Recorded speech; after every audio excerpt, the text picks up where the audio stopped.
जोङो दिनै बे दंफांखौ हमनानै लाबोनाया उदालगुरि चिरांरिफु रिजार्भनिफ्राय फैनाय उदालगुरि हाग्रा सेराव जों बे दंफांखौ मोनदों। आरो बे दंफाङा 2 निफ्राय 3 लाखसोनि माल जागोन। बोरै खबर मोननानै बेखौ जों इनफरमेसन मोनदों आरो जोंहा हरसेमानि डिउटि दंखायोमोन। जोंनि डिउटि थानायाव बिथांमोना दिनै दंफांखौ जेरैथिंबो लांनो हायाखै आरो बेखौ जोङो मोजां रोखोम तदन्त खालामनानै जों बेखौ फुंनि 8टासो 9टासोआव जों होसोलांनानै बे मालखौ जों हमनो हादों।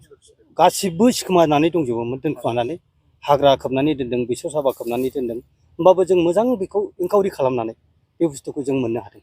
बे दंफांखौ जाय हादों बे सुबुंखौ दा संदानना मोनाखै नामा? जोङो बे सुबुंफोरखौ जों संदाननानै मोनाखै। मा थांखि लागोन बेखौ?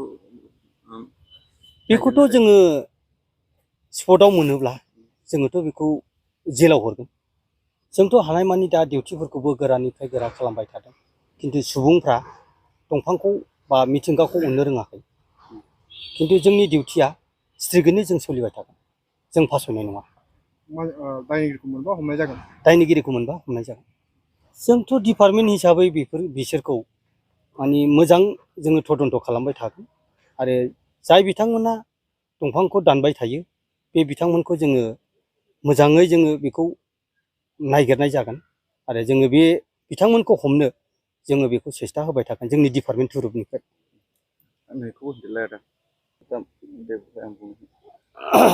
दा सुबुं माहारिया मिथिंगाखौ अननो रोङा। बिनि थाखायनो दा मिथिंगाखौ अननो रोङियावनो गोबां बेबादिनो सानसे माने जोंनि माखासे माबाफ्रा जोबस्रांलांगोन। थारैनो मानसि हारिया मिथिंगाखौ अननो रोंमारला नामा? आं बेखौसो सोंथि खालामो। जोंथ' बिथांमोनखौ बुंबाय थायो, वार्निं होबाय थायो, खिन्थु बिथांमोना दासिमबो बे खामानिखौ मावबाय थायो।